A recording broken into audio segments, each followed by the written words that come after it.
Pengurus Wilayah Jawa Barat Ikatan Notaris Indonesia atau Pengwil Jabar INI menggelar halal bihalal melalui aplikasi Zoom Meeting pada Senin 1 Juni 2020.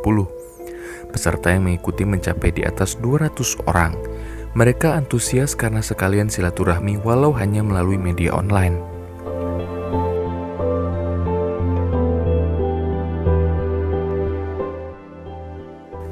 Hadir pada kesempatan tersebut Kepala Kantor Wilayah Kementerian Hukum dan Hak Asasi Manusia Jawa Barat, Dr. Andes Imam Suyudi, SH.MH, Irfan Ardiansyah, SH LLM SPN, beserta jajarannya. Dan yang tentunya sangat ditunggu-tunggu para notaris pada kesempatan kali ini adalah Ustadz Dr. Aam Amiruddin MSI yang membawakan tema besar kajian Islam, Amalan Pelebur Dosa. Selanjutnya, acara diawali dengan pembacaan ayat suci Al-Quran yang diteruskan dengan pembacaan doa dan laporan dari Ketua Panitia, Luli Kodianti SH. A'udzu billahi minasyaitonir rajim.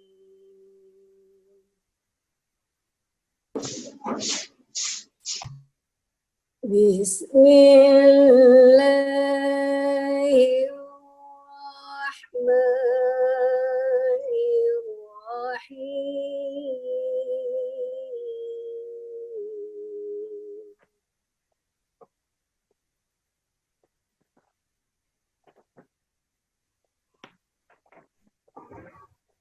قل يا عبادي الذين أسرفوا على أنفسهم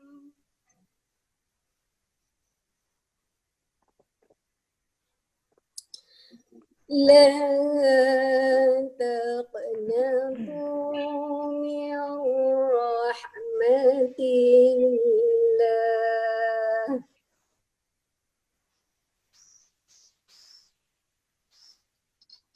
قل يا عبادي الذين أسرفوا على أنفسهم لا تقنطوا من رحمة الله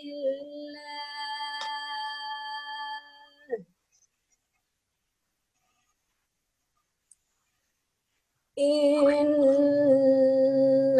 الله يغفر الذنوب جميعا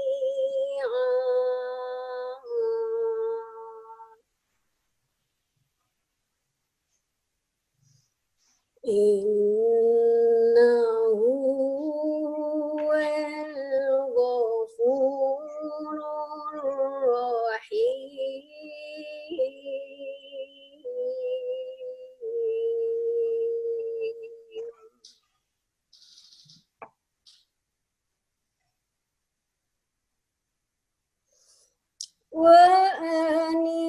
وأنيبوا إلى ربكم وأسلموا له من قبل أن يأتيكم العذاب ثم لا تنصرون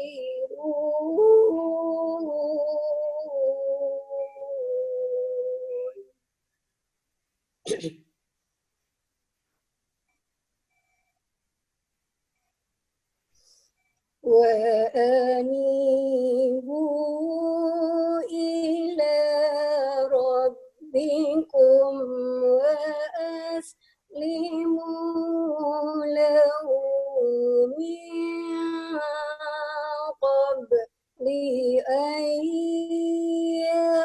يأتيكم العذاب ثم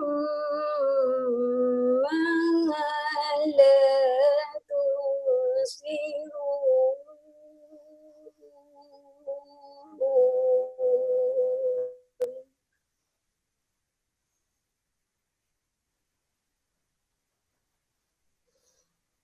واتبعوا أحسن ما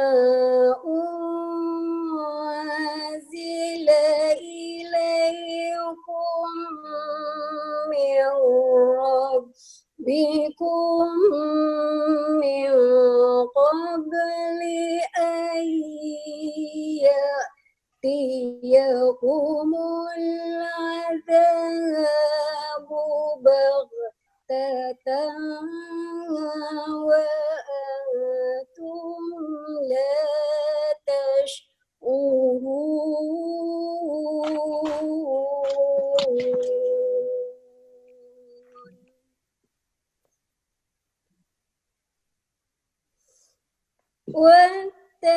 واتبعوا أحسن ما أنزل إليكم من ربكم من قبل أن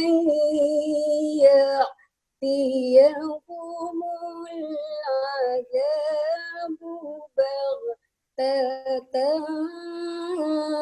وأنتم لا تشعرون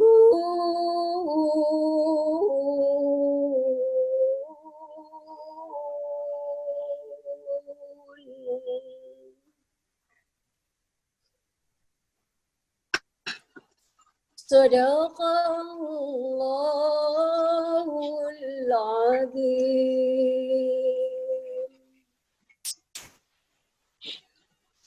Aku berlindung kepada Allah dari godaan setan yang terkutuk. Dengan menyebut nama Allah yang Maha Pengasih, lagi Maha Penyayang. Katakanlah, wahai hamba-hambaku yang melampaui batas terhadap diri mereka sendiri. Janganlah kamu berputus asa dari rahmat Allah. Sesungguhnya Allah mengampuni dosa-dosa semuanya. Sungguh, Dialah yang Maha Pengampun dan Maha Penyayang. Dan kembalilah kamu kepada Tuhanmu dan berserah dirilah kepadanya sebelum datang azab kepadamu, kemudian kamu tidak dapat ditolong. Dan ikutilah sebaik-baik apa yang telah diturunkan kepadamu Al-Quran dari Tuhanmu sebelum datang azab kepadamu secara mendadak, sedangkan kamu tidak menyadarinya. Maha benar Allah dengan segala firman. Wassalamualaikum warahmatullahi wabarakatuh.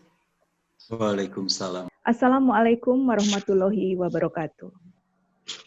Alhamdulillahirabbil alamin, puji dan syukur senantiasa kita panjatkan kehadirat Allah Subhanahu wa taala, karena dengan limpahan rahmat dan karunia-Nya lah kita semua pada pagi ini dapat bersilaturahim dalam acara Halal Bihalal dan kajian Islam yang akan disampaikan oleh Bapak Ustadz Dr. Aam Amiruddin MSI. Salawat serta salam kita haturkan kepada Nabi besar Muhammad Sallallahu Alaihi Wasallam beserta keluarganya, para sahabatnya, para pengikutnya, dan mudah-mudahan kita semua termasuk di dalamnya. Amin ya robbal alamin.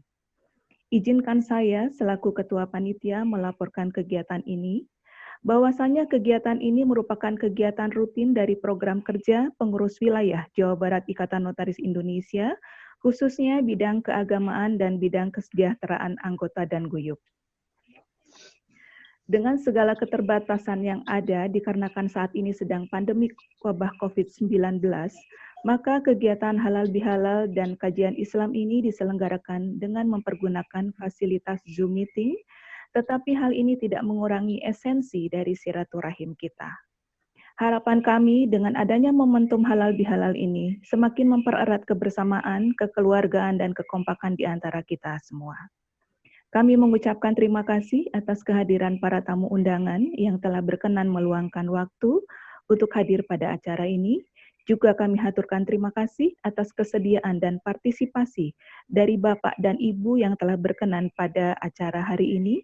Mudah-mudahan segala kebaikan dan amal ibadah kita diterima oleh Allah Subhanahu wa Ta'ala. Amin ya Rabbal 'Alamin. Saya atas nama panitia mohon maaf apabila dalam penyelenggaraan acara ini masih banyak kekurangan, dan dalam momen yang baik ini kami mengucapkan selamat Hari Raya Idul Fitri 1 Syawal 1441 Hijriah. Taqabbalallahu minna wa minkum, mohon maaf lahir dan batin. Demikian yang dapat saya sampaikan. Wassalamualaikum warahmatullahi wabarakatuh. Sementara itu, Ketua Pengwil Jabar INI Irfan Ardiansyah secara singkat menyampaikan ucapan selamat Idul Fitri 1441 Hijriah.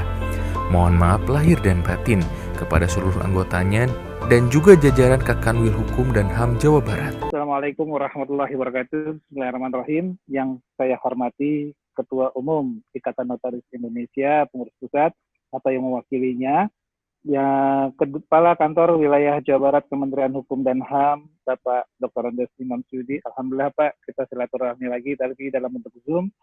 Lalu di sini ada Pak Kadif Haryanto, Pak Kabid Ahmad Kapi Sutisna, Pak Kasubdit Bukasubdit Lina Kurniasari, dan Pak Deden. Lalu Majelis Pengawas Wilayah Jawa Barat Ikatan Notaris Indonesia, Majelis Kehormatan Notaris Wilayah Jawa Barat Ikatan Notaris Indonesia, Ibu Ketua Dewan Kehormatan Wilayah Jawa Barat, Ibu Jenny Rufati, dan ada juga Bu Elis, Dewan Penasehat Pengurus Wilayah, Dewan Akar Pengurus Wilayah, Ibu Ketua IPAT Jawa Barat, Ibu Osya Anggadari. Alhamdulillah Bu, kita bersilaturahmi. Di sini juga ada Dekan Fakultas Hukum atau yang mewakilinya, Ketua Program Studi tadi yang sudah disebutkan, Ketua Iluni dari IKAN 4, Ibu Dr. Ranti. Alhamdulillah Bu, meskipun Ibu lagi turut berduka-cita nanti atas keluarga Ibu yang telah meninggal tadi. Lalu Ketua Ikatan Alumni Fakultas Hukum Universitas Ibu Asoya. Ibu Asoya ini sebetulnya mantan Jawa Barat juga. Alhamdulillah Bu telah hadir, bisa ikut dalam acara HBH ini. Bapak Ibu Werda, rekan-rekan pengurus daerah wilayah Jawa Barat, tadi ada juga Pak Santuri, ada Teh Nia, ada Teh Tantri, ataupun yang lainnya juga. Rekan-rekan panitia pelaksana acara, rekan-rekan anggota Ikatan Notaris Indonesia yang ada di Jawa Barat maupun yang ada di mana aja, seluruh undangan yang hadir pada hari ini. Salam sejahtera untuk kita semua. Pertama-tama perkenankan kami atas nama pengurus wilayah Jawa Barat Ikatan Notaris Indonesia mengucapkan syukur kehadirat Allah Subhanahu wa Ta'ala bahwasanya pada hari ini kita dapat bertemu dan berkumpul dalam bentuk silaturahmi Zoom ini. Dengan acara topik halal bihalal pengurus wilayah Jawa Barat Ikatan Notaris Indonesia dan kajian Islam dengan tema Amalan Pelebur Dosa bersama Ustadz Dr. Amam Amiruddin. Alhamdulillah Pak Ustadz juga telah hadir, dan Pak Ustadz ini selalu terus mendukung dalam kegiatan-kegiatan dari Pengwil Jawa Barat. Salawat dan salam semoga Allah Subhanahu wa Ta'ala curahkan kepada Nabi kita Muhammad Sallallahu Alaihi Wasallam beserta keluarga dan para sahabatnya. Bersama ini kami pengurus wilayah Jawa Barat Ikatan Notaris Indonesia mengucapkan selamat Hari Raya Idul Fitri 1441 Hijriah. Minal aidin wal faizin. Semoga kembali suci dan gapai kemenangan. Mohon maaf lahir dan batin. Taqabbalallahu minna wa minkum siyamana wa siyamikum kullu am wa antum fi khair. Semoga Allah menerima puasa dan kami dan kalian dan sepanjang tahun selalu dalam kebaikan. Pada tahun ini memang tidak seperti tahun-tahun sebelumnya merayakan hari Lebaran, tetapi alhamdulillah semua bisa saling merayakan Lebaran meskipun dalam suasana pandemi virus corona atau COVID-19. Tak bersalaman bukan berarti bermusuhan. Tak bertemu bukan bermakna sudah jemu. Berjarak fisik tapi bukan di hati. Bermasker bukan tak senyum. Lockdown bukan lalu down. Cuci tangan bukan lari dari masalah. Dalam kehidupan sehari-hari tanpa kita sadari kita melakukan hal-hal yang membuat kita hilaf. Untuk itu dalam kesempatan berbahagia ini kami mengajak rekan-rekan untuk melapangkan dada, membuka hati dengan rasa sabar dan penuh keikhlasan, memberikan maaf atau kesalahan di antara kita semua, baik yang disengaja maupun yang tidak disengaja. Yang tujuan acara ini adalah antara lain untuk semakin mengeratkan tali silaturahmi di antara kita. Pada kesempatan yang berbahagia ini, izinkan saya menghaturkan terima kasih dan penghargaan kepada seluruh rekan-rekan pengurus wilayah Jawa Barat Ikatan Notaris Indonesia dengan penuh keikhlasan telah meluangkan waktu menghadirkan dalam acara ini. Semoga Allah mengampuni dosa dan kesalahan di antara kita semua dan memberikan kekuatan lahir dan batin, serta senantiasa melindungi kita dalam melaksanakan tugas dan profesi kita sebagai notaris. Demikian yang saya dapat sampaikan. Wabillahi taufiq wal hidayah. Wassalamualaikum warahmatullahi wabarakatuh. Dr. Andes Imam Suyudi SHMH dalam sambutannya selain mengucapkan minal aizin wal faidin, dirinya juga sangat apresiasi kepada Ketua dan Pengwil Jabar INI yang tetap berkomitmen untuk bersilaturahmi dan meningkatkan keimanan serta ketakwaan anggotanya dengan patuh mengikuti protokol kesehatan yang telah ditetapkan pemerintah sehingga kegiatan halal bihalal ini tetap dapat berjalan dengan memanfaatkan teknologi informasi. Saya hormati Ketua Pengurus Pusat Ikatan Notaris Indonesia ataupun yang mewakili, yang saya hormati Ketua Pengwil ini wilayah Jawa Barat dan seluruh anggota Ikatan Notaris Indonesia wilayah Jawa Barat yang tidak bisa saya sebutkan satu persatu, mohon maaf karena waktu, jadi saya langsung saja seluruh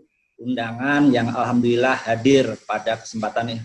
Halal bihalal Pengwil Ikatan Notaris Indonesia wilayah Jawa Barat yang saya banggakan. Puji syukur kehadirat Allah Subhanahu wa taala senantiasa kita panjatkan kehadirat Ilahi Robbi bahwasanya pada kesempatan pagi hari ini kita diberikan kesehatan sehingga kita bisa melaksanakan kegiatan halal bihalal dalam rangka mempererat silaturahmi di jajaran anggota. Perkenankan saya sebagai Kepala Kantor Wilayah Kementerian Hukum dan HAM Jawa Barat yang baru saja menerima serah terima dari Pak Sitinjak hari Rabu tanggal 27 yang lalu. Tentunya sebagai orang baru saya izin bergabung, izin bersilaturahmi dengan seluruh jajaran anggota Pengwil ini wilayah Jawa Barat, dan dalam kesempatan yang baik ini dalam rangka acara halal bihalal saya mengucapkan minal aizin wal faizin, mohon maaf lahir dan batin. Mudah-mudahan acara halal bihalal pada kesempatan pagi hari ini yang telah digagas oleh Pak Ketua Pengwil, Pak Irfan, terima kasih atas inisiatifnya, dan ini tadi juga dilaporkan oleh Ketua Panitia bahwa kegiatan ini adalah kegiatan yang rutin dilaksanakan walaupun saatnya kondisi lagi pandemi COVID-19, namun secara virtual tidak mengurangi makna silaturahmi di antara kita. Justru di kegiatan masa-masa darurat COVID-19 ini yang bisa kita ambil pertama adalah justru kita lebih mempererat hubungan kekeluargaan di antara kita. Yang kedua juga kita malah justru melek dengan IT, karena semua kegiatan yang kita lakukan tentunya berdasarkan IT, berdasarkan daring, berdasarkan dengan virtual, ini juga akan malah justru memperkaya, membuat kita lebih terampil untuk menguasai teknologi. Dan yang lebih penting lagi justru malah di tengah-tengah kondisi yang darurat ini, kita masih bisa melaksanakan dengan penuh kesederhanaan. Kalau kita bertatap muka langsung dengan kegiatan halal bihalal tentunya akan memerlukan suatu akomodasi, suatu kegiatan yang heboh, rame, dan mahal. Tapi dalam kegiatan virtual ini dengan penuh sederhana, tapi makna dari silaturahmi di antara kita bisa terlaksana dengan baik. Untuknya perlu saya sampaikan bahwa di wilayah Pengwil Jawa Barat, anggota notaris yang ada saat ini ada 4.173, cukup banyak. Jadi peran kantor wilayah berserta Majelis Pengawas Daerah, Majelis Pengawas Wilayah, Majelis Kehormatan Wilayah ini juga barangkali tidak maksimal. Untuknya barangkali kerjasama, koordinasi, dan ajang komunikasi antara pengurus wilayah, pengurus daerah, dan seluruh anggota majelis dan seluruh anggota notaris ini juga diperlukan kiranya agar pelaksanaan dalam rangka pembinaan, pelaksanaan dalam rangka pengawasan yang dilakukan cukup banyak anggota, karena saya sebelumnya adalah sebagai kepala kantor wilayah Banten yang anggotanya yang merupakan pecahan dari Jawa Barat, anggotanya cuma hanya 1.400 lebih, dan dengan MPD yang cukup sedikit karena di sana MPD-nya cuma 6, sementara di Jawa Barat ini Majelis Pengawas Daerah ada 25,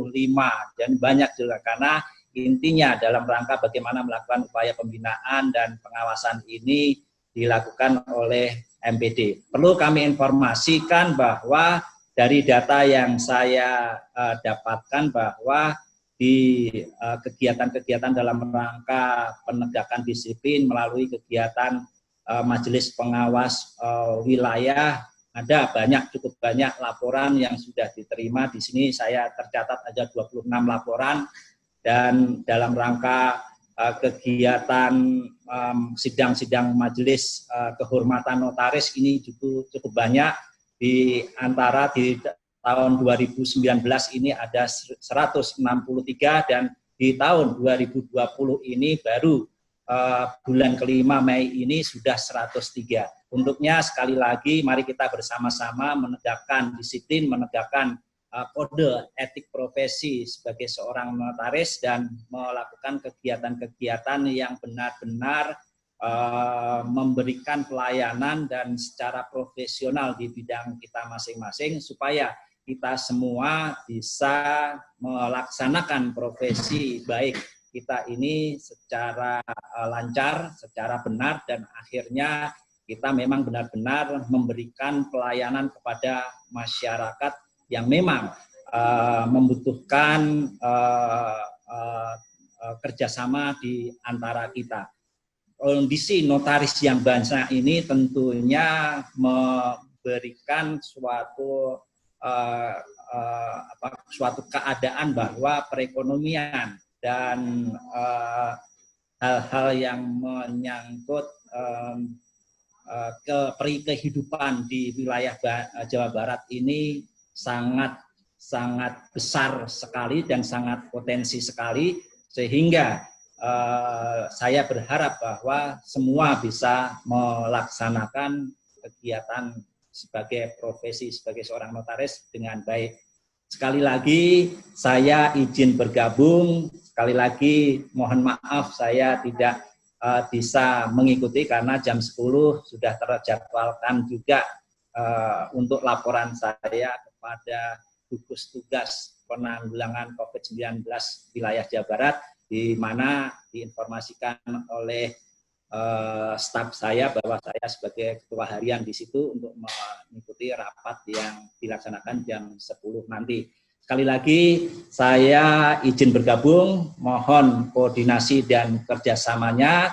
Saya sudah kenal Pak Ketua Pengwil, Pak Irfan, salam hormat dan salam kompak selalu. Mudah-mudahan seluruh anggota notaris di wilayah Jawa Barat yang dari informasi Pak Kakanwil Lama, Pak Sitinjak, dengan penuh harmonis, penuh kekeluargaan dan saling bahu-membahu dalam setiap kegiatan yang kita lakukan, hendaknya kita teruskan. Dan saya lebih bersyukur lagi kalau hubungan kerjasama ini dapat lebih ditingkatkan lagi. Sekali lagi bahwa ini adalah untuk keberhasilan organisasi Ikatan Notaris Indonesia dan kantor wilayah Kementerian Hukum dan HAM Jawa Barat sebagai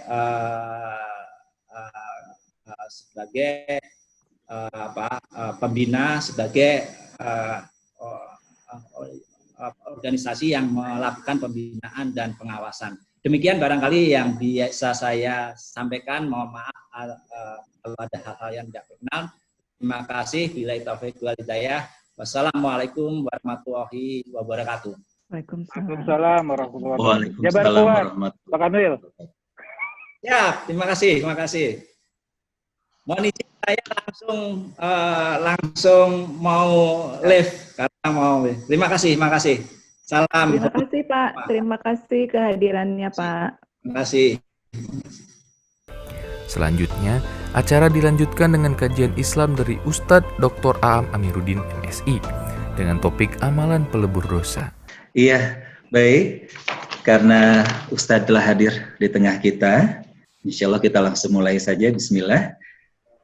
Kali ini akan mengusung tema amalan pelebur dosa, dan amalan seperti apa yang bisa meleburkan dosa-dosa kita selaku hamba Allah Subhanahu wa Ta'ala. Kita akan ikuti sesaat lagi. Sudah siap ya Ustadz ya? Assalamualaikum warahmatullahi wabarakatuh.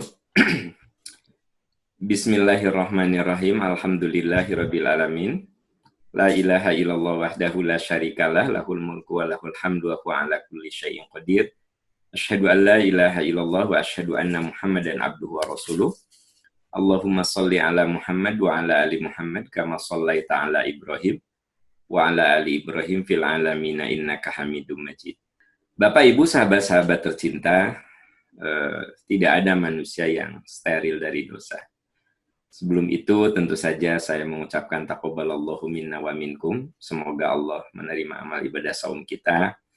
Mohon maaf sekiranya ada khilaf salah yang dengan beberapa sahabat-sahabat boleh jadi saya berinteraksi, mungkin ada kesalahan, saya minta maaf. Karena yang namanya manusia itu tidak ada yang steril dari dosa, tidak ada yang suci dari kesalahan. Mengapa manusia itu tidak ada yang steril dari salah, tidak ada yang suci dari dosa, ya? Nah, nanti kita bahas juga amalan-amalan apa saja yang akan melebur kesalahan-kesalahan kita sebagai manusia. Semua agama itu mengajari pertobatan, semua agama itu mengajarkan bagaimana cara kita dekat dengan Tuhan. Semua agama mengajarkan bagaimana kita mencintai sesama. Semua agama mengajarkan bagaimana kita berbagi. Nah, termasuk di dalamnya, semua agama mengajarkan bagaimana kita mengakui kesalahan-kesalahan kita, dan bagaimana kita melakukan recovery terhadap apa yang pernah kita perbuat sebagai manusia yang tentu saja tidak akan pernah suci dari kekeliruan.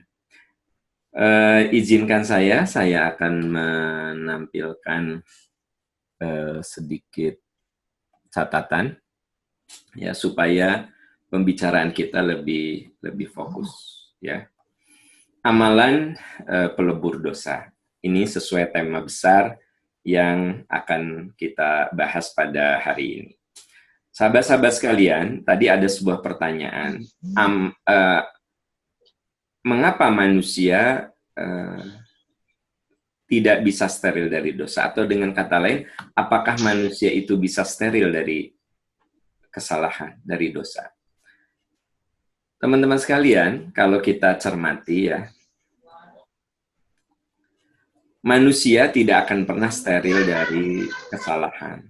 Karena dalam dirinya selalu terjadi pergolakan nafsu. Jadi dalam diri kita itu selalu ada kompetisi.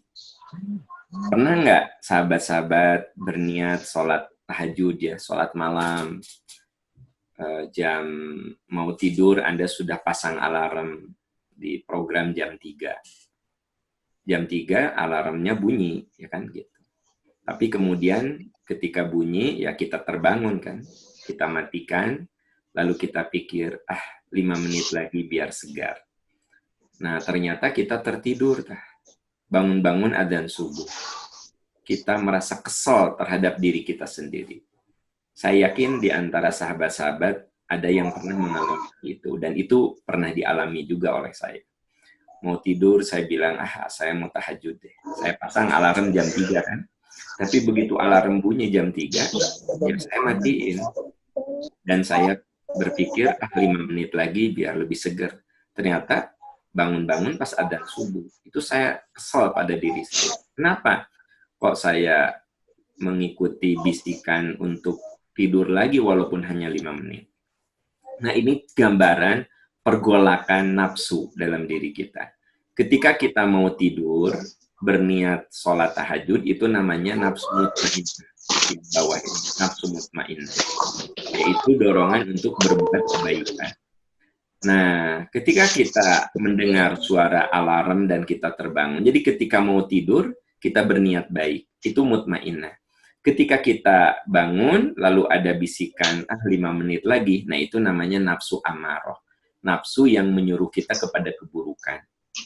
Nah, ketika kita tidur lagi, bangun subuh, kita kesal sama diri kita. Kenapa ya saya kok malah tidur lagi? Nah, itu namanya nafsu lawamah.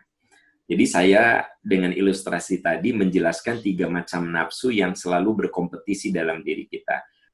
Di dalam surat Al-Jathiyah ayat 23 Allah berfirman, "Afara'aita man ittakhadha ilahahu hawahu?" Tidakkah kamu memperhatikan orang yang menjadikan hawa nafsu sebagai tuhannya? Jadi hawa nafsu, nafsu amarah tadi yang saya tadi ceritakan di halaman pertama, nafsu amarah, dorongan buruk itu diperturutkan, sehingga akhirnya ketahanan imannya itu sangat lemah sekali. Sangat gampang terbawa dosa dan maksiat. Itu karena internalnya yang lemah. Jadi sahabat-sahabat tercinta, orang berbuat dosa itu 2. Bisa karena faktor eksternal, yang kedua bisa karena internalnya lemah. Tapi dari 2 faktor itu, yang menyebabkan kita berbuat dosa, terjerumus dosa, karena internalnya yang lemah. Sebab eksternalnya sejelek apapun, kalau internalnya kuat sih, nggak masalah. Jadi internal itu seperti daya imunitas, ya. Nah, sahabat-sahabat tercinta, semoga kita termasuk tipe yang kelima. Oke, saya berbuat salah. Saya sadar dan saya mohon ampun dengan kesungguh-sungguhan. Nah, ini yang paling ideal. Jadi, tipe-tipe ini ada pada setiap orang, tinggal dia jujur terhadap dirinya termasuk tipe yang mana. Nah, ada 7 amalan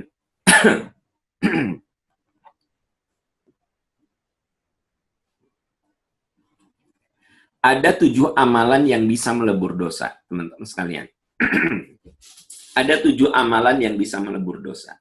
Apa saja? 1, menyesal.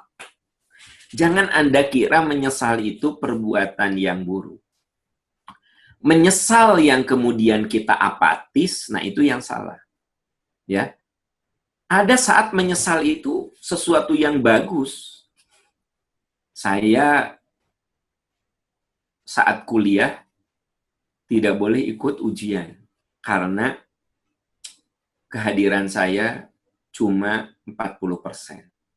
Padahal aturannya saya boleh ujian paling sedikit 75% kehadiran saya. Saya cuma 40%. Saya nggak bisa ujian. Akhirnya saya menyesal. Penyesalan yang kemudian semester berikutnya saya rajin kuliah. Jadi ada saat menyesal yang kemudian itu membuat sesuatu yang menjadikan kita sesuatu yang bagus. Bapak satu saat marahin anak. Ya. Setelah itu Bapak nyesel. Duh, kenapa ya aku harus ngomong setajam itu? Penyesalan ini bagus kalau kemudian Bapak tidak mengulanginya lagi. Jadi sebenarnya menyesal itu adalah bagian dari tobat. Itu sebabnya tadi di awal, di pengantar, di halaman 1, saya katakan dalam diri kita ada yang disebut dengan nafsu lawamah. Yaitu nafsu yang seringkali mengingatkan diri kita yang membuat kita akhirnya menyesal. Ya. Jika kebaikanmu membuat senang, dan kemaksiatanmu membuatmu gelisah, maka kamu adalah seorang yang masih punya keimanan. Jadi kalau kebaikanmu membuat kamu senang, kalau kita sudah berbuat baik itu kita happy, kita senang, udah nolong orang tuh kita senang, udah bikin orang bahagia itu kita senang, kan gitu. Nah, terus kalau kita berbuat maksiat ada kegelisahan, ada kekhawatiran, ada penyesalan. Nah, berarti dalam diri kita masih ada iman. Dalam diri kita masih ada iman. Jadi yang dimaksud dengan amalan yang saya sampaikan di sini bukan sekedar amalan yang terukur, ya. Saya akan menyebut ada amalan terukur, ada amalan yang tidak terukur. Nah, ada 7 amalan yang membuat dosa kita itu dilebur oleh Allah. 1, menyesal. Itu sebabnya ada orang yang saat tobat itu sampai nangis. Nah, itu bagian dari penyesalan. Yang kedua, saudara-saudara sekalian, yang kedua adalah mohon ampun. Nah, jadi dari penyesalan itu kita mohon ampun pada Allah.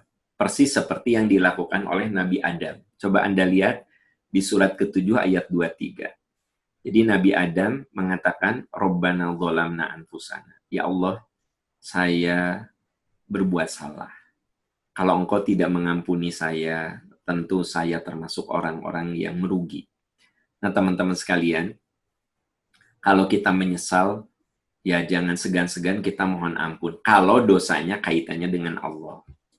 Tapi kalau dosanya kaitannya dengan manusia, jangan gengsi-gengsi kita minta maaf. Karena kan begini, dosa itu ada yang kaitannya hubungan vertikal. Saya melalaikan sholat, saya melakukan yang haram, saya tinggal angkat kedua tangan saya, Rabbana dzalamna anfusana wa illam taghfir lana. Ampuni saya ya Allah. Jadi mulai muncul mohon ampun itu kan dari penyesalan yang tadi, dari nyesel mohon ampun begitu. Nah, tapi untuk dosa-dosa yang ada kaitannya dengan orang, ya saya harus minta maaf. Makanya biasakan kita sering minta maaf sama orang, apalagi kepada lingkaran terdekat. Maafin ayah ya, bisa ada ucapan dan janji-janji ayah yang tidak terpenuhi. Minta maaf. Nah, Bu, kalau suami minta maaf, ibu juga meresponnya dengan misalnya gini, maafin ayah ya, tak terasa 20 tahun udah kita lewati. Bisi dalam rumah tangga selama 20 tahun ada ucapan perilaku ayah yang tidak menyenangkan mama. Ayah minta maaf, mah. Gitu. Nah, ibu jawabnya gini, ya ayah, mama juga sama, itu udah manusia, pastilah ada ucapan perilaku mama yang melukai ayah, mama juga minta maaf. Nah, kudu gitu, Bu.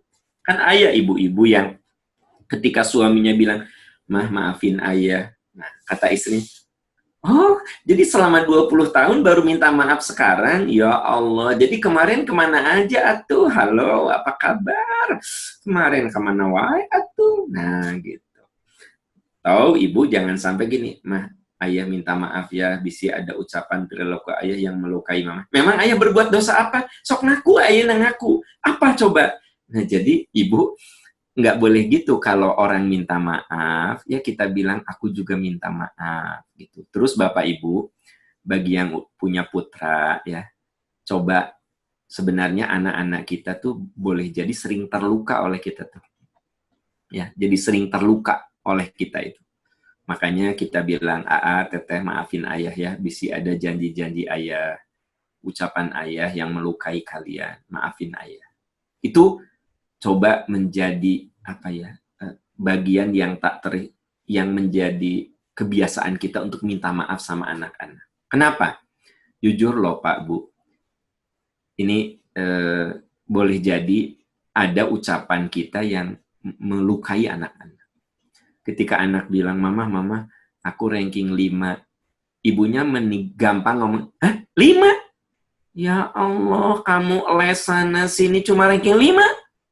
Tah Bu, itu omongan ibu tuh melukai anak sebenarnya. Kenapa? Anak kan sudah berjuang, sudah ikhtiar. Ya, harusnya, mama, aku ranking 5. Alhamdulillah. Peluk. Ya. Nah, mama bangga punya anak seperti kamu, berjuang terus. Mama yakin, kamu bisa lebih hebat lagi. Nanti bisa ranking 2, ranking 1. Mama bangga. Terima kasih, nak. Sudah bikin mama bangga. Kenapa sih Anda tidak ngomong gitu? Malah ngomongnya gini, apa? Ranking 5? Malu-maluin. Ranking 5. Tuh, anaknya Tante Wiwi tuh. Selalu ranking 1. Kamu mau gimana sih? Ibu sayang, dengar baik-baik. Kalau Anda ngomong gitu, itu tuh membuat anak kita tuh terluka. Itu sebenarnya. terluka itu, ya. Tapi ya dia cuma diem aja gitu. Nah, jadi sebenarnya kita sebagai ayah, sebagai ibu, kudu banyak minta maaf ke anak tuh, karena sebenarnya ada ucapan kita yang meluluh lantahkan martabat dan kehormatan anak kita. Nah, makanya satu sadar ya, menyesal gitu, terus mohon ampun kalau kaitannya dengan hubungan kita dengan Allah ya. Ini doanya saya yakin teman-teman hafal semua ya. Robbana dzalamna. Paling saya tambahkan yang ini, yang apa namanya? Yang dosa yang berkaitan dengan manusia diselesaikan dengan manusia. Mohon maaf, kembalikan hak-hak kita, hak-hak yang kita rampas. Buang rasa gengsi. Terus ya nggak usah gengsi-gengsian lah kalau memang misalnya kita ingin benar-benar dilebur dosa kita.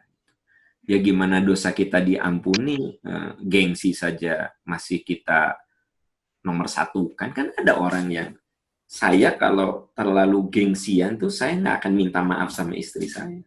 Iya nggak sih? Nggak akan. Sorry.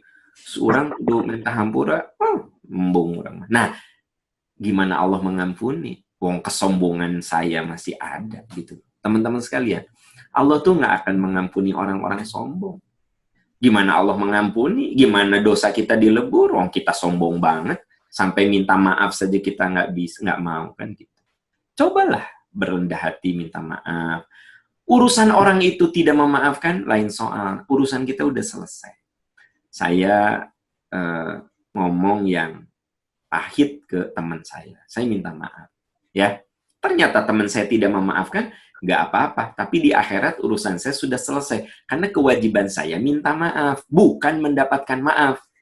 Dengar baik-baik. Kewajiban kita minta maaf, bukan mendapatkan maaf. Saya menyinggung perasaan Anda. Aduh, saya nyesel. Saya minta maaf sama Anda. Itu saya selesai urusan. Bahwa Anda tidak memaafkan, ya itu hak Anda. Tapi kalau Anda memaafkan, Anda mendapatkan pahala terbesar karena memaafkan orang lain. Gitu loh. Nah, oke. Saya lagi cerita 7 amalan pelebur dosa. 1, menyesal.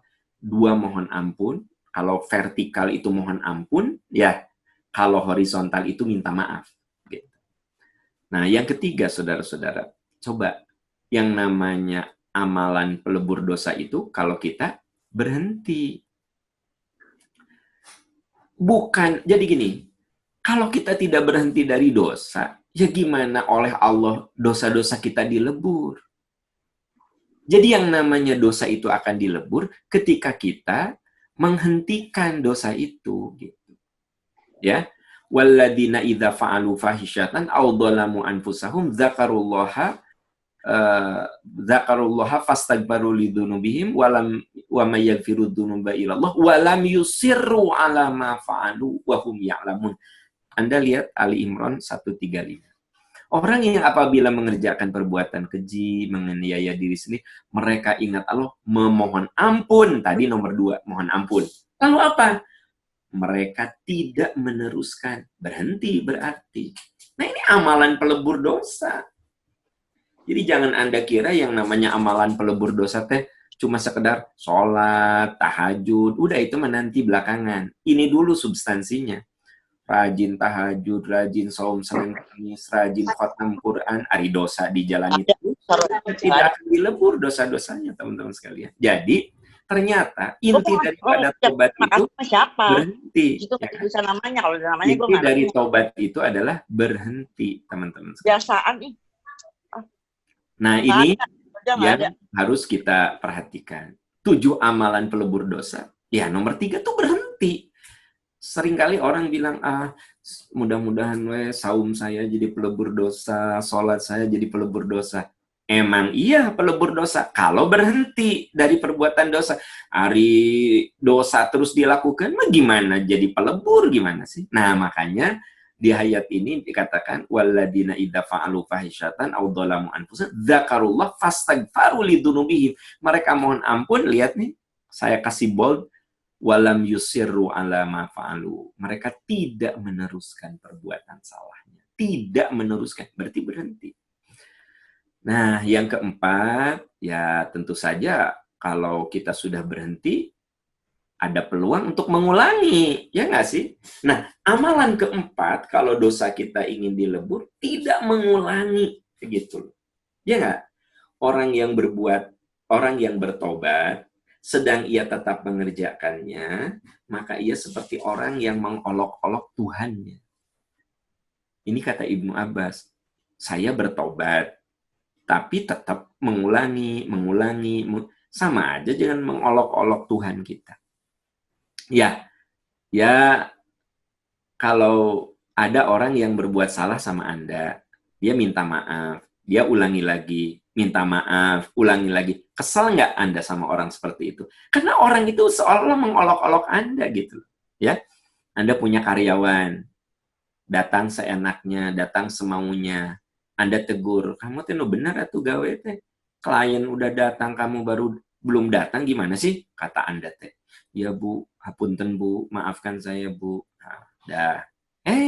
2 hari kemudian, gitu deh. Aduh Bu, hapunten Bu, maaf Bu. Kan Anda kehel, Anda tuh diolok-olok. Ya nggak? Nah, kebayang nggak kita bertobat, terus kita mengerjakannya lagi? Itu seperti mengolok-olok Tuhan, kata Ibnu Abbas. Nah, teman-teman, jadi amalan yang akan membuat dosa-dosa kita dilebur, satu, ada penyesalan, nyesel, ya kan? Gitu. Nah, kemudian kita mohon ampun pada Allah. Mohon ampun. Kalau dosanya kaitannya dengan orang, yang minta maaf. Nah, terus berhenti. Walam yusiru. Jangan diteruskan tak dosa teh. Berhenti. 4, ya jangan diulangi. Nah, ya. Yang kelima, mu'aqobah. Apa mu'aqobah? Nah, ini baru. Ini hadisnya panjang banget. Coba simak pelan-pelan ya. Simak, saya cantumkan terjemahnya semuanya. Melakukan pemulihan dengan meningkatkan amalan-amalan soleh. Nah, ini yang misalnya gini, jadi rajin tahajud, jadi rajin saum Senin Kemis, jadi rajin baca Quran, ya.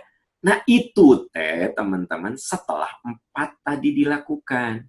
Menyesal, ya, mohon ampun, berhenti, tidak mengulangi, baru bicara tentang kita tingkatkan tahajud kita tingkatkan saum Senin Kamis kita tingkatkan sedekah kita. Nah, itu the next step setelah 4. Gitu loh. Ya, mari kita lihat hadisnya nih. Seorang laki-laki datang kepada Rasulullah, lalu berkata, "Ya Rasulullah, aku pernah berbuat dosa.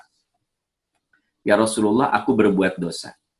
Aku bermesraan dengan seorang perempuan di pinggir kota Madinah. Aku berbuat dosa dengannya selain bersetubuh. Inilah aku datang, hukumlah aku dengan hukuman apa saja yang hendak engkau jatuhkan." Teman-teman, coba Anda ikuti yang ada di layar ini, karena ini hadisnya panjang dan sangat sangat inspiratif begitu.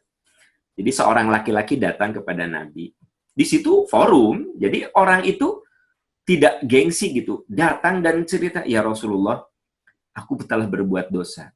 Nah, jadi kalau kita mah di pengajian begitu, dia angkat tangan, langsung, "Ya Rasulullah, aku pernah berbuat dosa. Aku bermesraan dengan seorang perempuan di pinggir kota Madinah."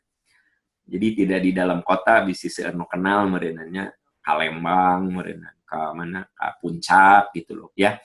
Bahkan ke Bali gitu, dengan seorang perempuan di pinggir kota Madinah. Aku berbuat dosa dengannya, selain bersetubuh. Jadi artinya gini, semua saya lakukan, satu, saya tidak hubungan intim ya Rasulullah. Nah gitu. Ya, satu saja, saya nggak sampai hubungan intim saya, tapi semua saya lakukan. Inilah aku datang, hukum aku dengan apa saja yang engkau jatuhkan. Nah, hadis berikutnya, ya. Nah, halaman berikutnya masih hadis yang tadi teman-teman sekalian. Ini hadisnya panjang. Hadisnya panjang. Nah, berkata Umar kepadanya. Umar berkata kepadanya, "Seandainya kamu menutup aib dirimu, niscaya Allah tidak akan menghukummu." Kata Abdullah, Nabi tidak membantah sedikit pun ucapan Umar. Nah, jadi teman-teman, ini isyarat ya, kalau kita berbuat dosa, dengar baik-baik.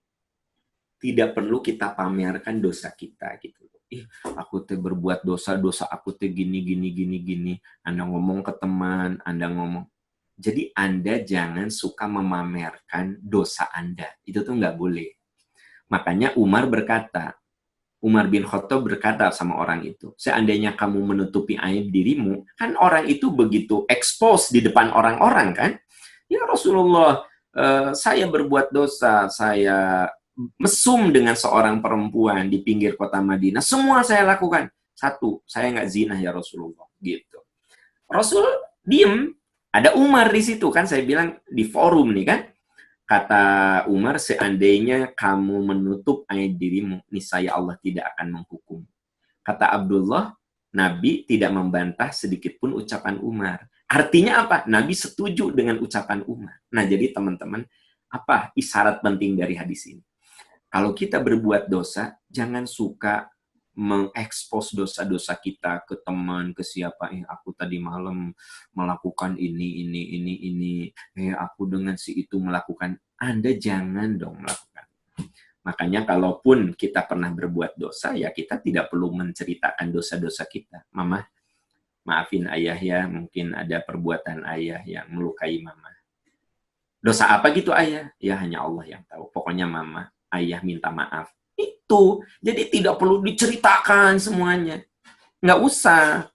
Maka berdirilah laki-laki itu dan ia pergi. Kemudian Nabi menyuruh seorang memanggilnya kembali. Jadi kata Nabi, panggil tuh orang itu. Jadi orang itu cerita, lalu Umar menegurnya, kenapa kamu ngomong aibmu sendiri di depan orang-orang? Kalau kamu tutup, nanti Allah tidak akan menghukum kamu. Nabi tidak membantahnya. Lalu orang itu meninggalkan ruangan, meninggalkan forum. Kata Nabi, panggil lagi orang itu. Panggil lagi. Nah, panggil lagi. Lalu beliau bacakan kepadanya ayat ini. Nah, coba lihat surat Hud, teman-teman. Jadi Nabi menasehati orang itu ya dengan membacakan surat Hud. Ya. Ini hadis ini panjang tapi sangat-sangat penuh makna. Makanya saya utuh jelaskan pada Anda dan biar jadi pelajaran untuk saya juga. Nah, coba lihat surat Hud ayat 111. Orang itu disuruh balik lagi. Kata Nabi, panggil tuh orang itu balik. Nah, lalu Nabi SAW membacakan surat Hud. Aqimis sholata tarafayn nahari wa zulafan minal lail innal hasanati yudhibnas sayiat dzalika dzikra lidzakirin. Dirikanlah sholat pada kedua ujung siang, yaitu pagi dan petang, dan pada permulaan malam. Sesungguhnya, nah lihat nih, saya kasih bold. Perbuatan-perbuatan baik itu pelebur, penghapus kesalahan-kesalahan. Itulah peringatan bagi orang-orang yang selalu mengingat. Teman-teman, coba perhatikan di sini. Ternyata, perbuatan-perbuatan baik, sedekah, ini dicontohkan sholat, baca Quran, nolong orang. Sok Anda sebutkan perbuatan baik apa? Sok sebutkan. Itu menghapus kesalahan-kesalahan. Tapi dengar, ini terjadi setelah 4 hal itu kita lakukan. Apa? Menyesal, mohon ampun, berhenti, tidak mengulangi, closingnya dengan ini. Ya. Yaitu apa? Amal apapun, Anda wudhu saja pelebur dosa, Anda sholat pelebur dosa, Anda tersenyum dengan ramah pelebur dosa, ya kan? Bapak-bapak nih, kita membantu kesibukan istri saja pelebur dosa, lihat istrikaan begitu berantakan, ya kan gitu, karena pembantu nggak ada, Anda bantuin, Anda rapihkan, bahkan Anda ikut istrika, itu pelebur dosa, kan gitu. Innal hasanat yudhibnas sayyi'at. Nah, lalu, perhatikan hadis ini, perhatikan. Apa katanya? Seorang yang hadir bertanya, ya Rasulullah, apakah ayat ini ditujukan untuk orang yang tadi? Nabi menjawab, untuk seluruh umat manusia. Nah, jadi teman-teman, ini hadis Muslim nih. HR Muslim. Jadi ini hadis tuh menarik sekali. Cerita tentang orang yang datang ke Nabi, ya Rasulullah, saya pernah berbuat mesum, semua udah saya lakukan, cuma zina aja saya nggak lakukan, ya Rasulullah. Apakah apa yang akan saya, hukuman apa yang akan kau berikan kepada saya?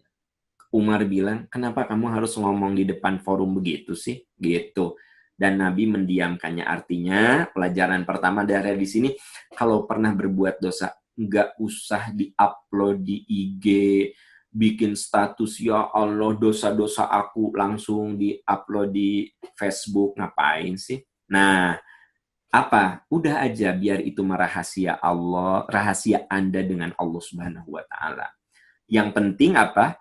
Coba tingkatkan amalan-amalan soleh, tingkatkan amalan-amalan soleh. Terus tingkat innal hasanat, lihat nih, saya kasih bold, ini di surat Hud ya teman-teman, innal hasanat yudhibna sayyiat. Sesungguhnya perbuatan-perbuatan buruk itu, perbuatan-perbuatan baik itu akan menghapuskan kesalahan-kesalahan. Ya, nah yang keenam dari 7 itu, yuk kita semangat untuk belajar Islam.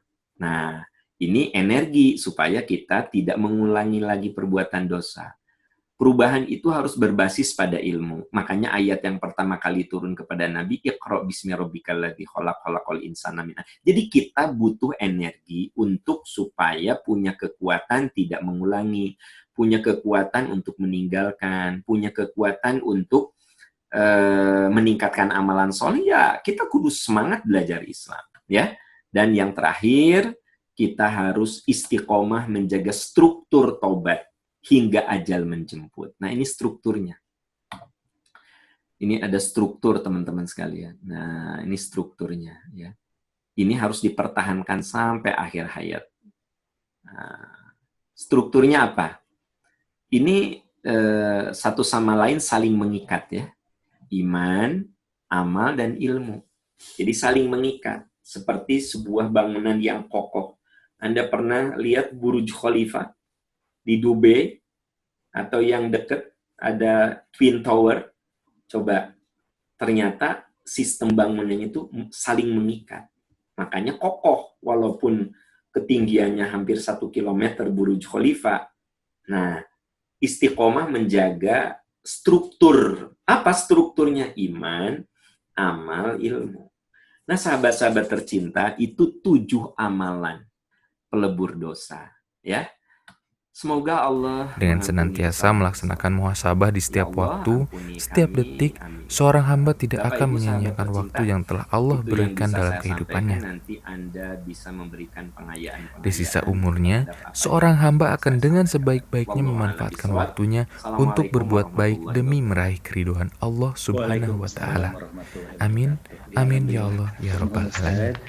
Baik, sepertinya udah tidak sabar ini, sudah ada yang bertanya, 3 orang.